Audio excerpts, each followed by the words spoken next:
Welcome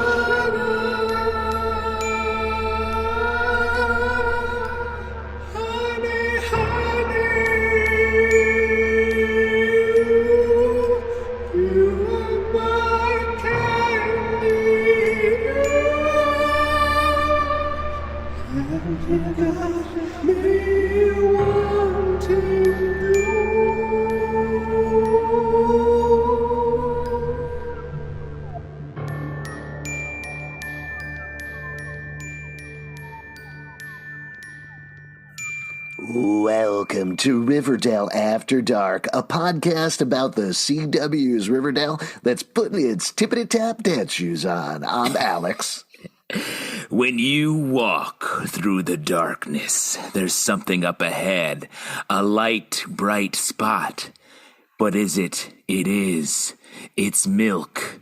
Milk. That gross drink that we had to drink when we were kids and now it tastes weird when we're grown up. And the milk is coming. The milk is coming. Take it easy on milk, the naysayers say. Leave milk alone. No, I'm coming for you, milk. I'm Justin. I'm Pete. And we are going to be talking about Riverdale Season 7, Episode 7, Chapter 124, Dirty Dancing. Brief bit of recap before we get into it. As you probably already know, the whole town of Riverdale is back in the good old 1950s. Sweeter, simpler, way more repressive time. Just like a real bad time for America, which is, the point of everything. That's what's going on. So a couple of things are going on with characters. The big cliffhanger at the end of the last episode was that Betty and Archie were standing at their opposite windows, taking off their clothes for each other, giving each other a little peep show, when Hal, Betty's father, came into her room, and Frank, Archie's uncle, came into his room. Shut all that down. We get very differing takes on how people are treated in ways you might expect in this episode, but this picks up on that in a big way. The other big thing that this picks up on, and which we were missing in the last episode, is that Kevin and Clay are kind of dating. We haven't really had a firm establishment of that, but at the very least, they are openly gay with each other, but Kevin is obviously, because of the time, closeted to pretty much everybody else. Betty knows, weirdly Alice Cooper knows. That doesn't really play into this episode. And a couple of other people certainly start to suspect or know this episode, but this is a very big Kevin episode, so important to know the place that he is at. And what else? Oh, yeah, Veronica had a very big hand in the whole Archie Betty peep show thing. Her parents, Hiram and Hermione, are TV stars on a TV show called Oh Mija. Did I get it right this time? I nailed it, yeah. Good. I definitely wanted to say Mihua, but I didn't. What did you just do? Why did you? Anyway, it gets mixed up in my head. I have very specific dyslexia only for that title. Anyway, they are off in California. They're big stars. Veronica is living on her own in Riverdale, and that plays out in a big way this episode. And then there's also the Blossom family. Yeah. Great. Yep, I mean, I think the first thing we have to call out is start with the single most important cultural product from this episode, a parody or homage, however you feel, to the Nicole Kidman AMC opening speech that she does. Veronica does it in her commercial for the Babylonium, and I just shouts. I think this is going to blow up online. Shouts to them for doing this. They actually already posted it, which I was kind of bummed about. But I think, after this episode, so much fun, so hilarious. I completely forgot about Jughead's storyline, which plot-wise for the overall season is probably the most important thing, because Jughead is basically creating Archie comics is what's going on this episode. He has been shut down by the school, or at least the school is trying to shut down him writing horror comics. He is talking to Brad Rayberry, who is becoming his mentor over the course of the episode, to try to help him fight back on this. And ultimately they hatch a plan. I got into recapping the whole Jughead plotline instead of setting it up. I don't know what's going on. Whatever, guys. Anyway, my point being that, he's been writing comics. He's been creating Archie comics. I guess we could get into the Jughead thing just to start it off here. So he has been kind of ignoring Ethel, who was accused of murdering her parents very briefly, but cleared and then sent to Sisters of Quiet Mercy. She gets we gotta not out of mention here, but everybody's help her sort of escape that. Like, why is nobody's doing on that? What happened? I don't know. Poor Ethel. I feel very bad for her every time they're like, oh, yeah, she's over there. Don't worry about it. But particularly Jughead has been very busy writing comics for Pep Comics. And also at the same time, it seems like Werthers and Featherhead and Clifford Blossom's plan to distract everybody by pointing their attention towards comics as the ultimate evil in America today and take the direction off of the Bugs murders seems to kind of work because nobody's paying attention to it No whatsoever. one's talking about it. Even our heroes have left that behind. But as you teased in the opening, Justin, it comes back in a big way where Brad Rayberry, after he's decided to finally work on his novel with Jughead's encouragement, he's helped Jughead get out of this quagmire by pretending to work on Super Duck, a real comic book that was published pre-Archie Comics and then in Archie Comics in the back of Jughead Comics. He's working on that while secretly writing horror comics under a pseudonym, so he's doing all of those things. Brad Rayberry opens his door, and an evil milkman who is not Hal Cooper and nobody we've seen before. It might be somebody, but I didn't recognize them. Yeah, I tried to look. I literally leaned into the screen to look so hard at that face, and I was like, no idea.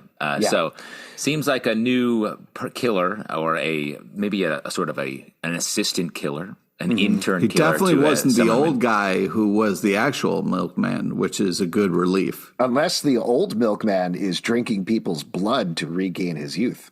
Oh, good call. Or according to Pete, milk's really good, and leave milk alone, says Pete. Hey, Do you man. still drink milk, Pete?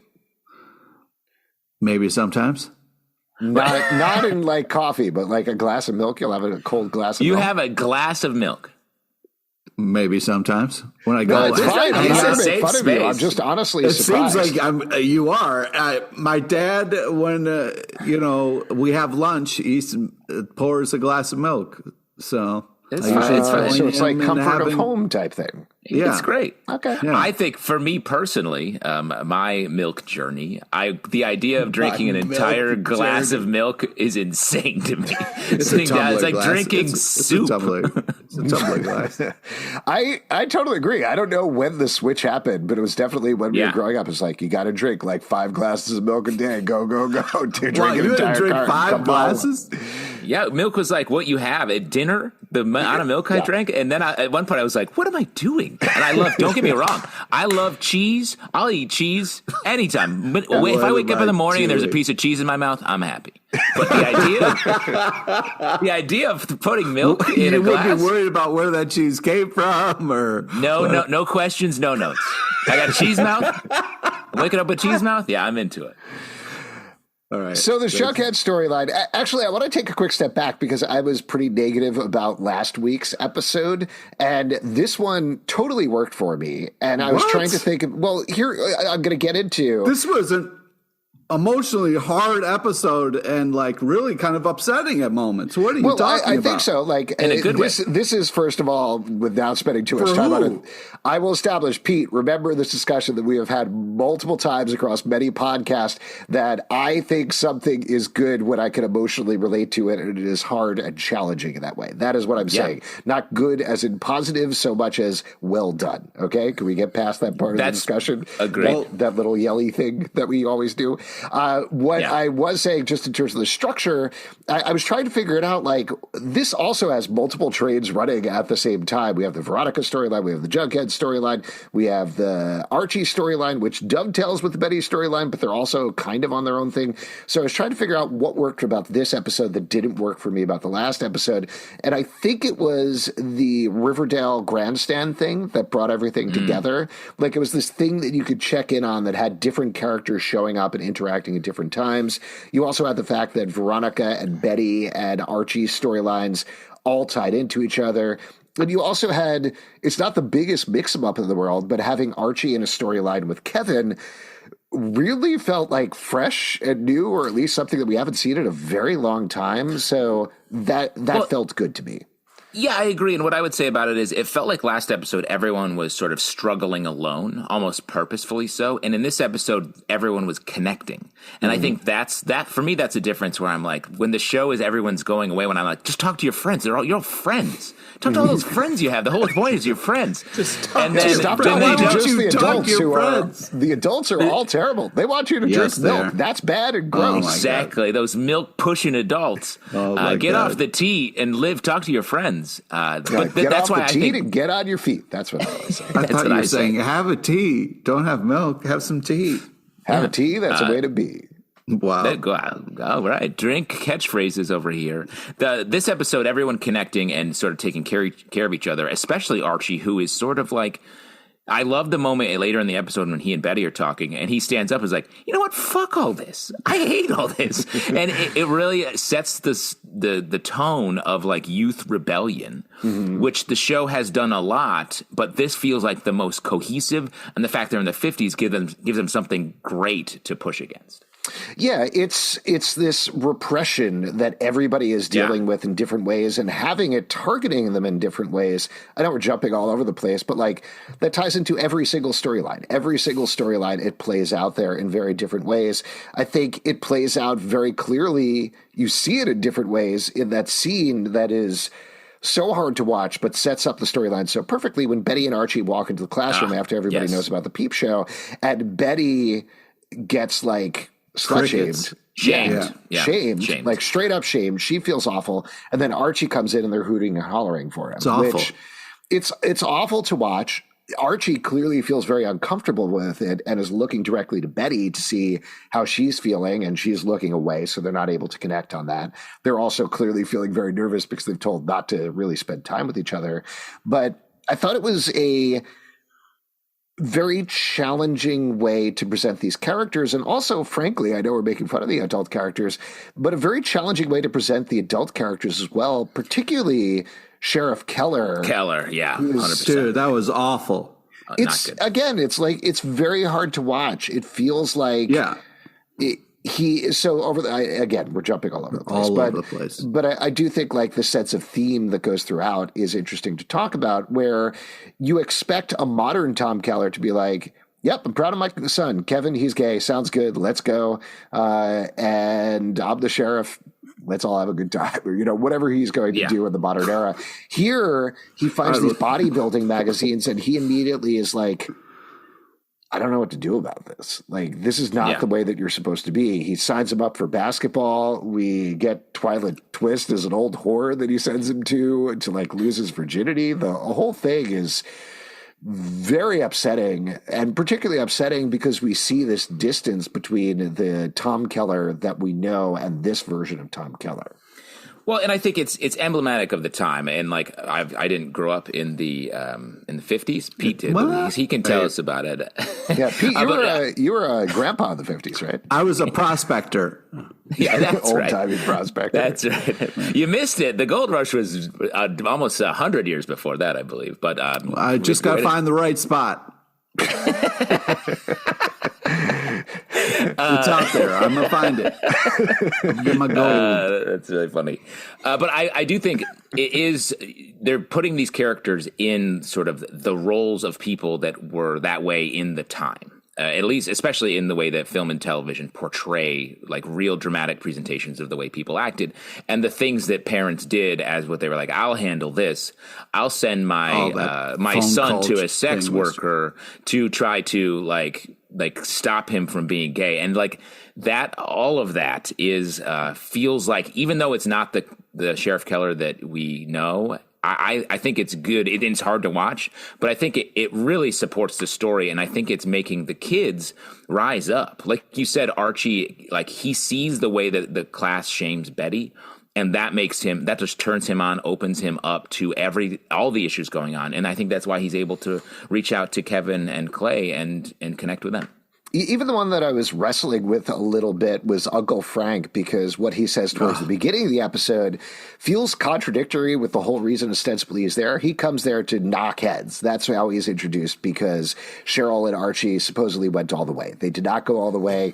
Nothing actually really happened there. But that's why he's there. And then at the beginning of this episode, he's like, well, he has some like a ripe, voluptuous peach of a girl, like Betty. Showing so gross. interest in that kitten. Yeah. Yeah. So gross. But I think exactly like you're saying, Justin, this is showing the hypocrisy of this era, that Frank is there like, you got to be a stand-up man, Archie. That's what you got to do. But hey, how can you help yourself? You got your bad urges. Come on. Lead into that. Don't throw the come on in there. Don't. Well, but I do think it's like the good old boy network. And I think like the idea that it was like, it's good that you like Betty, but don't like her too much by taking your clothes off in the window. Like, it's just so much but also start. Lose your virginity to this town whore that everybody loses their virginity to. That's cool, but don't do this other thing. So I do think this is we've talked about this a lot, but this is the overall thing they're playing with this season. And people have been questioning, like, why are they set in this earnest comic book style 50s? But this is the theme of Riverdale. This is the whole idea of Riverdale, is that this stuff is always there. Either it's below the surface, or it's like right above the surface, or it's right in your face, with like it is a lot of the stuff in this episode. It's showing you that, Jughead in the first episode of the season is like, oh, wow, we're back in this pure, more innocent era. There's no murder and sex. And sure, it's like not quite there yet, but it's still there anyway. And it's always there, and it's always been there. And I'd be curious if they make the connection to that repression is what leads to the darkness that the series has been talking about for forever. Is like this way of being makes people, that level of repression pushes them to do extreme things. Like, and I think that's an interesting connection point, because like when we see Uncle Frank here, he's like, I'm a normal guy, but he looks insane. He's so like the way he's shot. He's like, his eyes are bulging out. He's got this crazy mustache. He's wearing just a red sweater, no undershirt. I was like, this guy is on the edge. Somebody get this guy. And he's like, I'm normal. Everything's great. Archie, this is great. And it's like, this is guy needs to be freed somehow. Yeah. To get back to it a little bit, let's get back to the Jughead storyline. That's get back to what you kind of I don't know. This is interesting to talk about. Like, I appreciate the fact that we're 7 seasons and 7 episodes. If we want to just talk about all the bad stuff, and then the locker room stuff was also awful, and Julian has been such a piece of shit throughout, so they kept that storyline going. Yes, Good for them. You seem really sad, Pete. Are you okay? Well, it was Do you want not a fun episode. Like, you guys are like, repression, and trying We're not in support of repression, power over children. This is great. I'm having a great time. But I think the point is, it's like it's showing.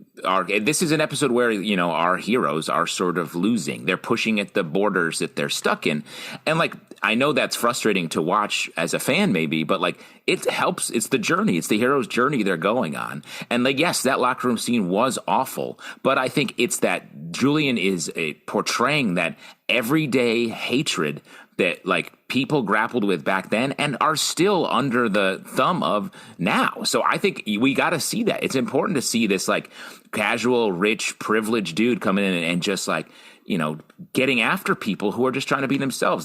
That's what the show is about.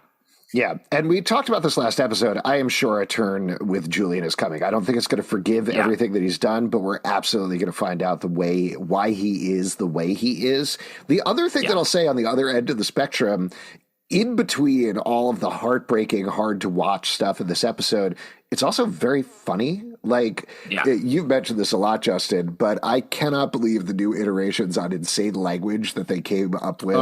Keep hitting. This episode is great. So at some point I was like, what? In the first minute, I think Jughead says the word skivvies like 5,000 times. I mean, to the point where like, I don't even know what this word means anymore. But this word has lost all meaning now. But I wrote down so many lines in the episode that made me laugh out loud. biggest load of hooey. That was hilarious.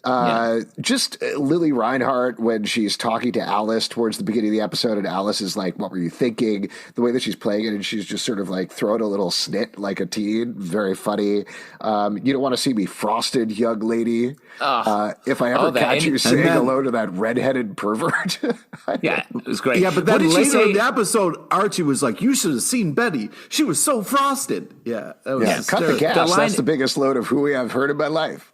Yeah, the line that Alice had was like, sticking your pinky out at jail? I was like, I don't even know what that means. You're just making shit up. That's what it felt like. Yeah. And so many good things. I don't know. I could just read through a bunch of lines. Maybe we'll leave that for the end. To get back to the Jughead storyline, which is the main plot storyline, I also love in the final season, so I had somebody hit me up, I think it was on Tumblr, being like, I'm not into this Jughead storyline at all. I am personally very into this Jughead storyline, and I think a large part of it, obviously we love comics. That's the reason we started talking about the show to begin with.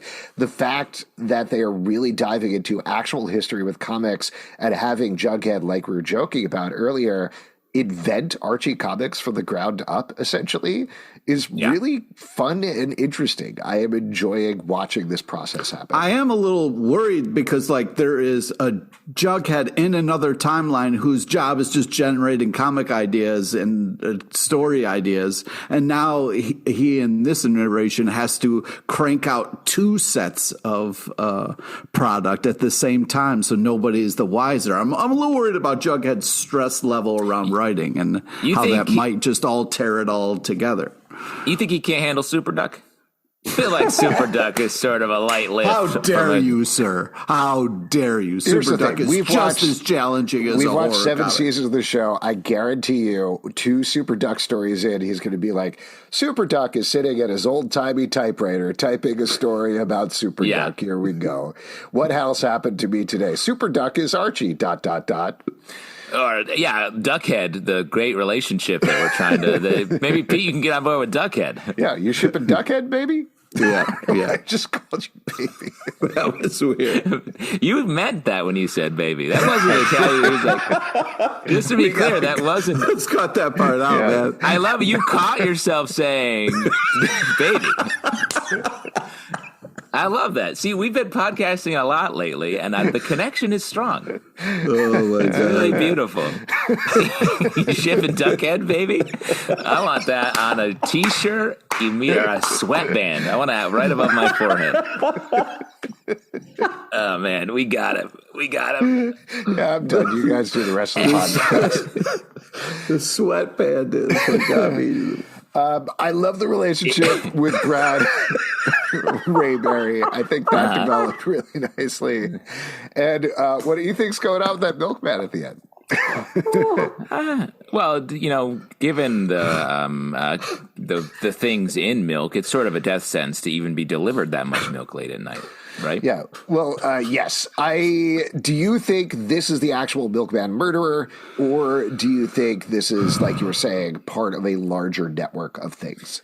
Well, going back to what you said about some people being frustrated with the Jughead story, I think the Jughead story is like the big story this season. We have a lot of the smaller things that are happening in the episode-by-episode stuff, pushing all the relationships down the line, but this is the big stuff. So I think it is like a larger thing. Pete's crying. A larger... I can't look because if I look at Zelbin's head, all I picture is a headband.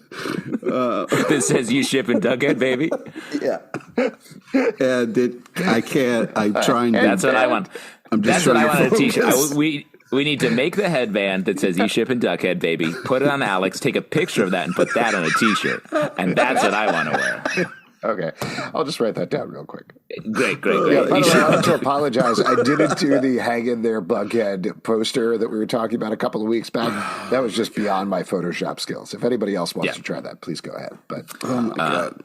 We can make it happen. But what I was saying, I do think this great connection between Jughead and Rayberry, which I love, I feel like Rayberry will be found dead, and that's going to push Jughead from still keeping his comic stuff up. He's going to be onto this investigation, his mentor. It's going to be heartbreaking.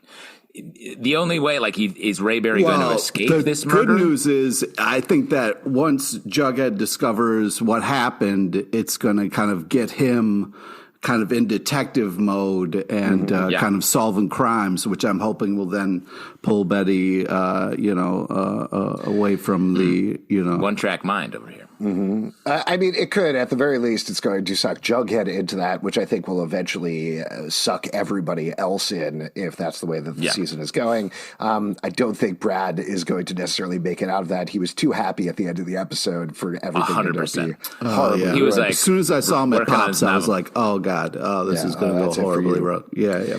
Well, and while we're talking, before we move on, like, I love the scene where Brad and Jughead go into Featherhead and Werther, and, like, Brad drops the hammer, Supreme Court, all that stuff was great. Because I was like, he's making him sign a pledge to not wear it comics. Slight overstep from these two old dorks in their principal's office. But also, I was just like worried, like, you guys are going to push them too hard with this. But man, to see Jughead's face, like, he was so happy. He lit up, like, and he was, it was just such a fun moment for him. It was great. To see and, like, kind of like hero step up for him like that. Yeah, great wins for Jughead. And the only other thing I want to say is the idea that Werther's like, this super duck seems cool for now. Like, he's going to sit in his office reading super duck like, every day. Looking what for is up messages. With this duck? But, like, listen, talking about the real history for a second and then we can move on. That's what they did. Like, it wasn't necessarily all comics, some comics are okay. Every comic was slapped with the Comics Code Authority seal. They had to go through it. They had to be approved from your Super Duck to your EC, horror comics, and everything in between. So you mentioned Betty. Why don't we jump over to her storyline? Her whole thing is after the Peep Show last episode, like we said, she is slut-shamed. She's frustrated and angry about it. And Alice and Hal host a dancing school for nerds and squares, as I believe she calls it. Dancing show, yeah. Yeah, called Riverdale Grandstand, and Betty has to go there. It's not American Bandstand. It's not what it's called. She doesn't want to be there. She doesn't want to dance. Ultimately, she gets sent to the audience due to some other actions. And then during not the twist, but the twirl, she ends up twirling and showing her underwear, which gets her kicked off the show, which is exactly what she wanted, but also brings her directly in front of Werthers at the end of the episode, asking, what are we going to do with you? And people get murdered after they go into that office. You know what I mean? Careful how you say that on Riverdale. That usually means actual murder. But I love this Betty storyline, top to bottom. I thought that she is being shamed at the beginning of this episode, so she is like not happy, obviously, but she finds her way through and pushes back against the highest her parents in the highest stakes way possible, and she enjoys it at the end. She's walking down the hallway, everyone's turning their Betty, head, man. She's got a little smile, Boss Betty. Yeah. But I want to start with like the idea that they're like, Betty, this Peep Show is out of control. You're punished. You're going to go on our dancing TV show every day. It's like, wow. Okay. The parenting choices in this episode all over the place. I'm sort of two minds of this. It sounds like you're a little more positive. Overall, I liked how this was played. I thought, like I said, all of the dancing show stuff was very fun. Hal and Alice dancing and hosting in the background were hilarious. I loved all the Blossom maple syrup ads and all of that stuff going on. Yeah, I was a little bummed that after a huge Cheryl and Tony episode, the last episode, we didn't get any of that. This was just pure Cheryl Blossom being goofy, Cheryl Blossom, HBIC going around town. But funny, so I'm okay with it. But the Betty storyline, I was trying to figure out exactly what they were going for here, particularly because, like you were saying, she's sent here for doing this Peep Show. She ultimately reveals her underwear at the end, and Alice is like, well, nothing I can do about that. Oh, well, so. Yeah, but you've broken my heart. Yeah, but you've broken my heart. That didn't really necessarily track towards the end there, but I do think what they're going for, which I do like, is the same way, and we're going to probably talk about the Kevin storyline in a second. He's dealing with homosexual repression in the 1950s. She's dealing with feminine repression and exerting her female sexuality. She's exploring feminism through the lens of female sexuality, I think, in an interesting way. In the way that didn't quite work for me plot-wise the last episode setting up the Peep Show. I do think that track worked a lot better here for me in terms of where they went up and the way that Lily Reinhart, like you were saying, played being proud of herself and walking off at the end of the episode. And it should be interesting to follow. I think, you know, they're looking at what was feminism like in 1955 at that point and going forward from there. Yeah, I agree completely. I loved all that. Yeah. Why don't we move over to the Kevin storyline? Because that's a big one. What? There were some things that I wanted to kind of talk about here that we were kind of jumping around. I really thought I agree with Justin that the connection moments were huge, and the girls' bathroom scene where like Cheryl entered mid conversation and picked up right on everything that was happening was amazing and really a lot of fun. It's nice when the three of them are able to kind of like be in a scene together, because the back and forth is always just a ton of fun.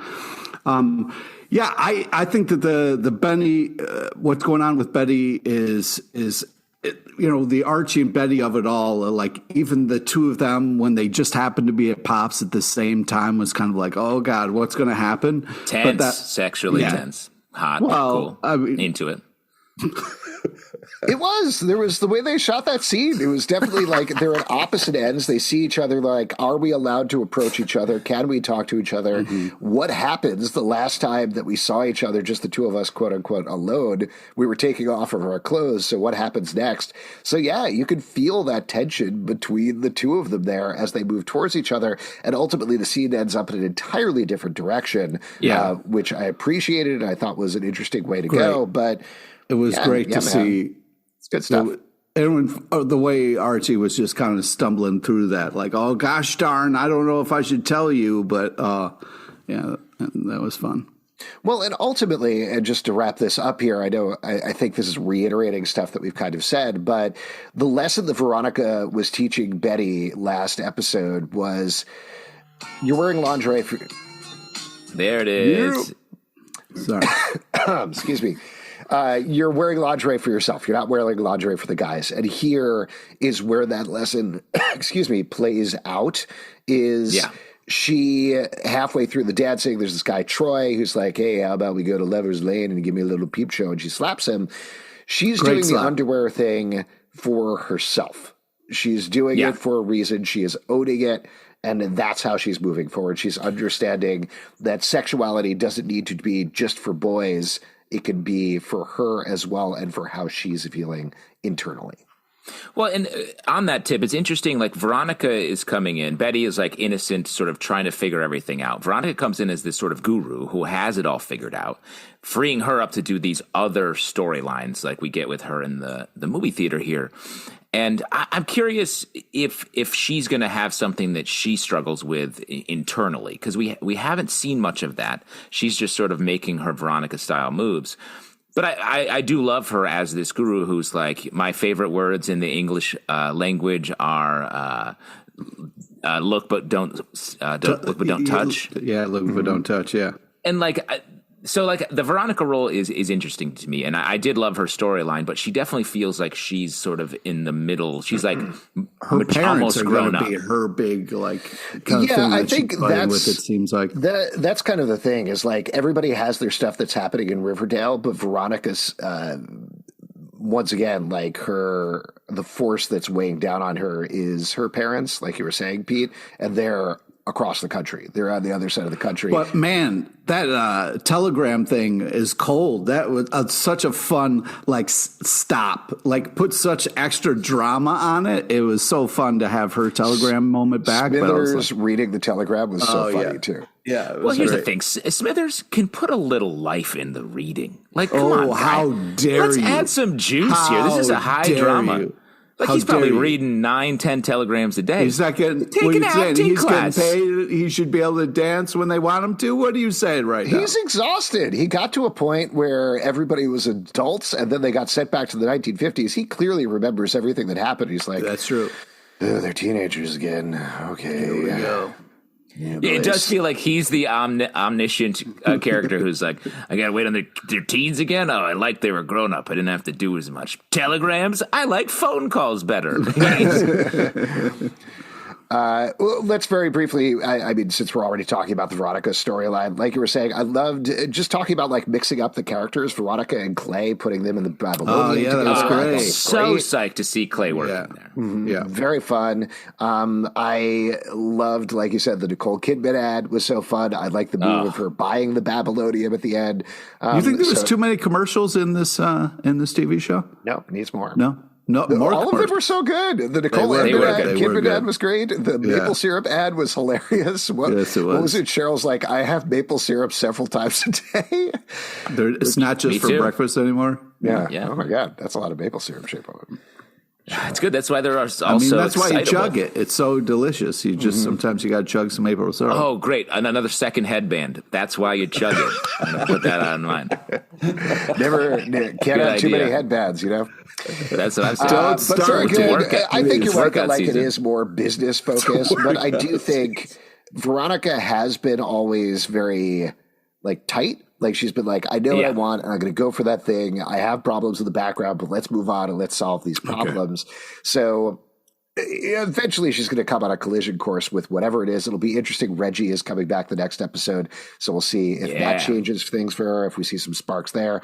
And ultimately Hiram and Hermione are coming back to town. And I think that's going to be a big, maybe not capper for her story, but that's definitely going to bring it into focus. Let's turn to the Kevin and by extension, Archie stuff, because this gets to, or starts to get to, I think, what KJ Apa was saying in terms of exploring male sexuality, because we do have like a little bit of a misunderstanding between Archie and Kevin in terms of Archie seemingly maybe indicating to them that he's gay without saying it, but at the same time, we know he's not. And we know he's just sort of struggling with like what these feelings mean. But I do think that's an interesting place to put him in terms of watching Archie become an ally in the 1950s unknowingly. And ultimately, I think in upcoming episodes, we'll see him knowingly become an ally. I thought was great. Like it opens up this very earnest character, this very earnest take on the character. And at the same time, you have what's going on with Kevin is so emotional and so hard to watch as he's put through the paces by his father. It gives him a friend there who can really be by his side, who's not just Clay, not just Clay being the one that he bounces off of.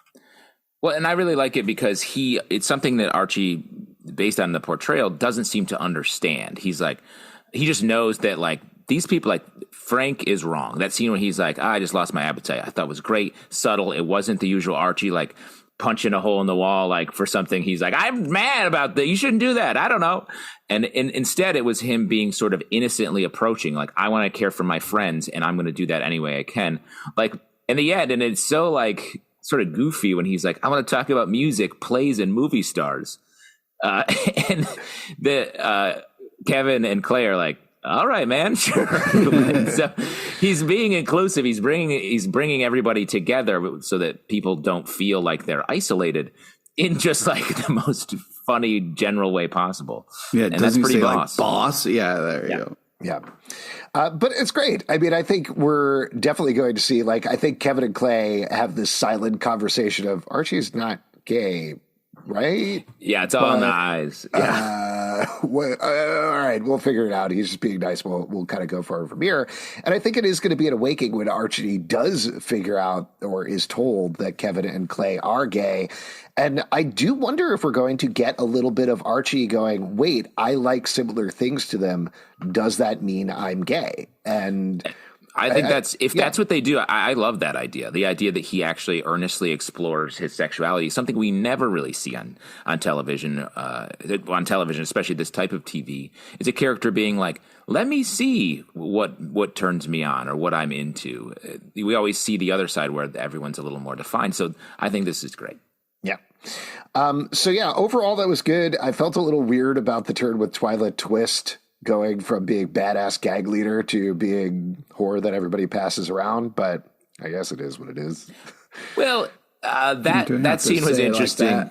Yeah, you don't have to say that, but I do think that I'm ready for a Twyla spinoff. Like, I feel like she's. I was hoping like, Twyla was going to be a little cooler with Kev, but what are you going to do? I mean, I was hoping. I was surprised about that too, particularly because she kept referring to herself like Yoda in the third person and being like, "Twyla know the score." It was weird, the third person turn for Twyla. That was weird, and just the idea that she's like, "Oh, I get it. Archie's gay." And you two are gay together. That's cool. I know that. Instead of picking up on it with Kevin in any way originally, or being okay with it, and then immediately calling Sheriff Keller and letting him know, being like, by the way, your son's gay, and his gay friend probably kind of came to pick him up. Little weird. Yeah. But maybe true to the time period. I don't know. Pete, was it true to the time period? Go fuck yourself. Oh, okay.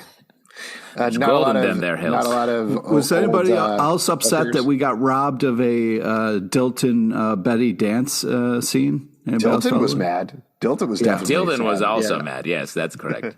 Okay. I love how they're using Dilton this season. As a fan of the Archie comics, just seeing like classic Dilton run throughout this. Great. All of his lines are great. Very fun. What other things should we call out here? Oh, I did want to mention, we didn't talk about this at the end of the Betty thing. I don't think this is going to happen. I think Betty ends up working at the Babylonium. That's her next punishment that she's given by her parents. But I felt like there was an implication. Go work with your friends. Yeah, go work with your friends and have a nice time at a movie theater. Alice and Hal, amazing parents. I did feel like there was an implication, though, at the end of this episode that Werthers is considering sending her to Sisters of Quiet Mercy with Ethel. I thought that too. I wonder if we're going to get that sort of that echo would be cool from the previous storyline when they rescued them. So we'll see. Anything else you want to call out about the episode? Anything else that jumped out in particular? I've got a bunch of stuff, just random moments. Betty very intensely polishing the silverware at the beginning. I thought was really funny. Fun. Like, I think Veronica tanning in almost total darkness. What was the lamp that was coming the red over? light? Yeah. That was great. I feel like all of Veronica's scenes are in like windowless rooms, weirdly, and I don't know. Everyone else is sort of doing stuff out and about, and she's just like behind several closed doors. I thought the basketball practice. Veronica coming. There it is. What a great like episode 9 reveal. She's been a vampire this whole time. Of course, she's experienced. She's been alive for hundreds of years. The way that Kevin's brought into the basketball team, the revolving door policy on this basketball team, it's like, what is it? How you plan it? Also, clapping, your first, you just welcome and you're on the team. You don't even go through the motions of a tryout. There's that scene where he's talking to Archie and he tries to throw the ball in the hoop and completely misses it. 100%. Yeah. Well, he has no interest and is not good at it. Never played. You can't just walk out. And, I also was weirded out by the line at the beginning of that scene. Archie says, "Hey, Kev, you and I have been in the same grade since kindergarten." And I was like, that's how that works? What are you talking about? That's really funny. Well, Archie's probably been held back and accelerated multiple times. So you never know. I like Troy stepping up to dance with Betty, and he's like, my partner has the mumps, so touch my hands and be where my breath is. It's like the medical understanding, not great. Archie bursting into the room with Twyla and Kevin. How many other doors did he kick open, and what did he see at the time? Would love to see that. Instead of Norman Rockwell, we get Norman Rockfort, which I thought was an interesting turn. They're usually a little more blank with their twists, like Brad Rayberry. Rockfort, I was like, oh, he's like a French cheese. It's like a cheese. That's what you want to wake up with. You want to wake up with a Norman Rockfort in your mouth, man. I can't wait to hear what Jughead's pseudonym is going to be, so that'll be fun. I thought that we were going to get that this episode. That would be great. We got a shout out to the Starlight Drive-In. They were talking about how TV is killing the movies. Very, very circular in terms of being on TV. And there was a lot of anti-TV stuff in this episode. Veronica was like, TV sucks, looking right at the camera. I liked her line, my best to Uncle Orson. Shout out to Orson Welles, presumably. Any other lines? Anything? Oh, she says, television makes my skin crawl at one point. Good stuff. I love that they went with the twirl, which is like the twist, but licensable. Which is fun. I love the record scratch moment where like Betty was walking down the hall and then it was like They've done that in like at least 3 episodes this season so far. They're getting their mileage out of that record scratch. It's very fun. Well, in the 50s, a hallway walk was like the internet. It was like social media. Yeah, it's true. When I walk down a hallway, TikTok. I just go all the time. Yeah, and you only walk in slow-mo when you're in public. Mm-hmm. Right? It takes me forever to get anywhere. What a diva. The only other thing I liked was Alice sticking her tongue out at Betty right before. Oh, that was a Betty. fun moment, yeah. Very cute. And then she crushed her heart. Yeah, that's what happened. And she's going to turn to murder, I think, after that. You think so? Alice or Alice? Betty? Alice. Both. Okay. If she hasn't already, I still think we get to see this milkman. Brad Rayberry's definitely dead in the next episode, 100%.